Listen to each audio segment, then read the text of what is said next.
वंदे पुरुषोत्तमम। हमें बात करना नहीं आता है तो बात कैसे करें? आज चर्चा का विषय यही है। मैंने ऐसी बात ही क्यों कहा? एक बार परमदयाल सिंह जी ठाकुर पार्लर में बैठे हुए हैं और ठाकुर जी को प्रणाम करने के लिए प्यारीदा आते हैं। ठाकुर जी के जो डॉक्टर थे, ठाकुर जी के स्वास्थ्य के लिए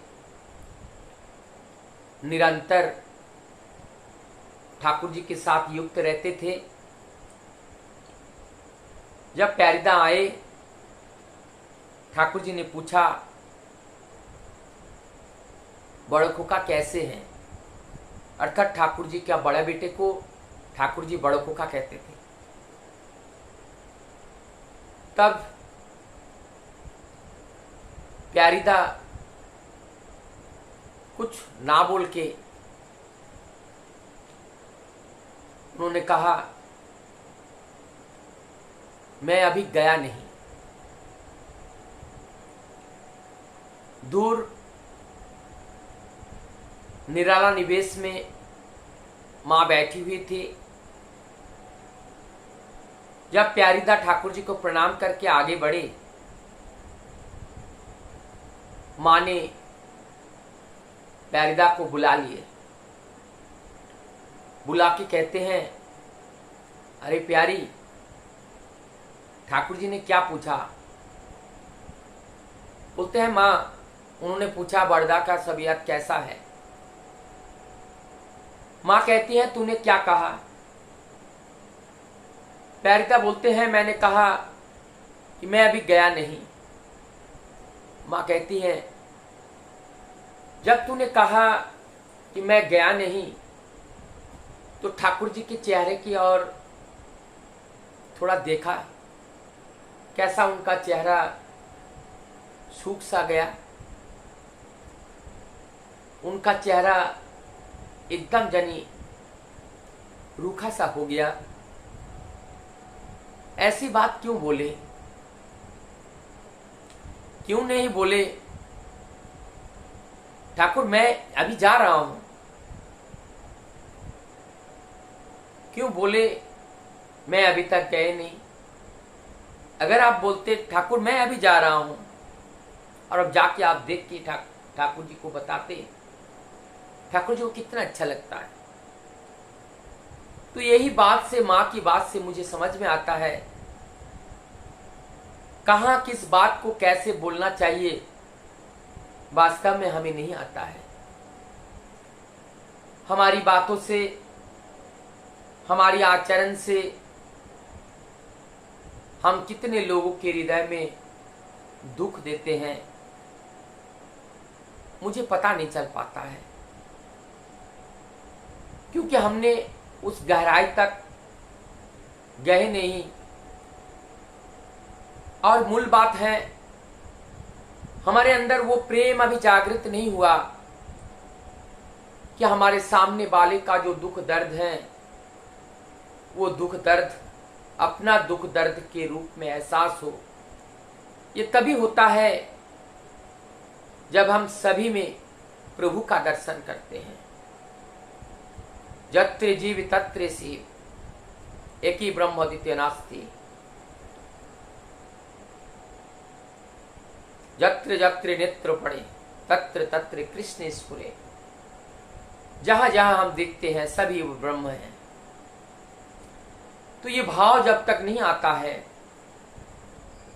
तब तक, और ये भाव क्या है? साम्य दर्शन, अंतर और बाहर दोनों समान रूप से। ये एक अर्थ ले सकते हो, हमारा अपना या पराया सभी एक समान लगता हो। उस दिन संभव है, नहीं तो ये संभव नहीं है, ये संभव नहीं हो पाता है। इसी सिलसिले में जो ठाकुर जी के पास यहाँ पे बड़दा आए, प्रणाम करने के लिए। तब ठाकुर जी ने पूछा, ज्योति वाला जो ज्योति आश्रम, उनके पास जो दीक्षा घर बना हुआ है, वो दीक्षा घर कैसा है, क्या स्थिति में है? वर्धा ने ठाकुर जी को प्रणाम किए और श्री वर्धा ठाकुर जी को कह के चल पड़े। वर्धा कहते हैं, जा रहा हूं, देख के आता हूं। यही बात कह के परम पूज्यपाद श्री वर्धा वहां प्रणाम करके तुरंत चले जाते हैं। जाकर के उनका निरीक्षण करते हैं। करने के बाद ठाकुर जी को आकर बताते हैं। तो यहां पे हम ये बात भी तो कह सकते थे, जब ठाकुर जी ने पूछा कि ज्योति आश्रम के पास जो दीक्षा घर है वो कैसा है, कैसा है मतलब सभी साफ सुथरा तो है ना, क्योंकि दीक्षा के लिए जब जरूरत पड़ती है तो घर के अंदर दीक्षा होती है। तो इस बात को वर्धा ये भी कह सकते थे कि मैं तो कई दिन से देखा नहीं, कई दिन से मैं वहां गया नहीं। तो देखिए कैसे भक्त भगवान की मन की बात को जानकर उसका उत्तर देते हैं कि मैं अभी जा रहा हूं और देख के आके बताता हूं, देख के आता हूं।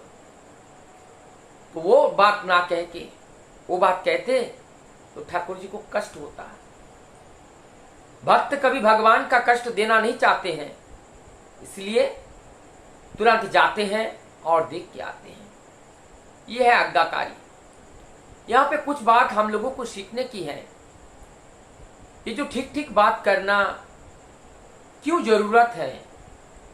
जरूरत इसलिए है, हमारे शरीर की जो विधान है एक सिस्टम के अंदर है, एक विधि के अंतर्गत है, और विधि जब अनियमितता हो जाती है तभी सब डिसऑर्डर हो जाते हैं। तो हमें पागल की संज्ञा देते हैं लोग, हमें पागल कहलाएंगे, हमें मनुष्य नहीं कहलाएंगे। दोनों हाथ दोनों पैर सब कुछ होने के बावजूद भी लोग हमें कहेंगे पागल। अर्थात ये पागल का उपाधि हमें क्यों मिला?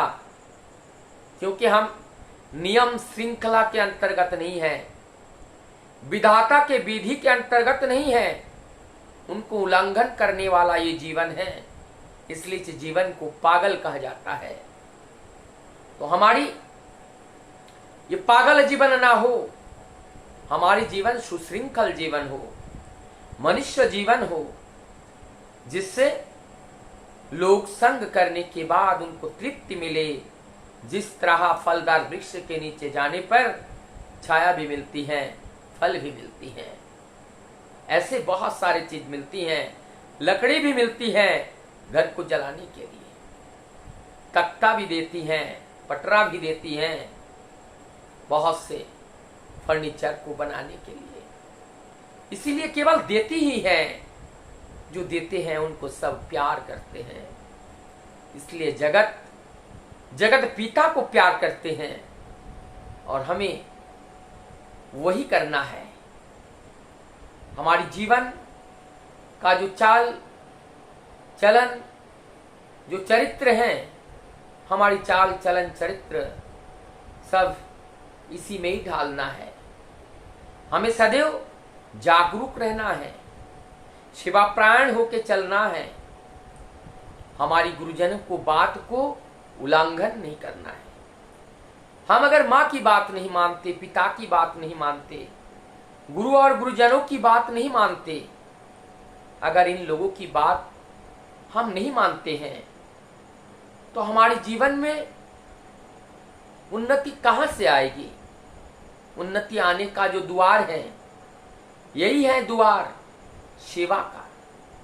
ये सेवा का पथ है, और सेवा का पथ जिस दिन उन्मुक्त होता है, उसी दिन हमारा वो द्वार खुलता है।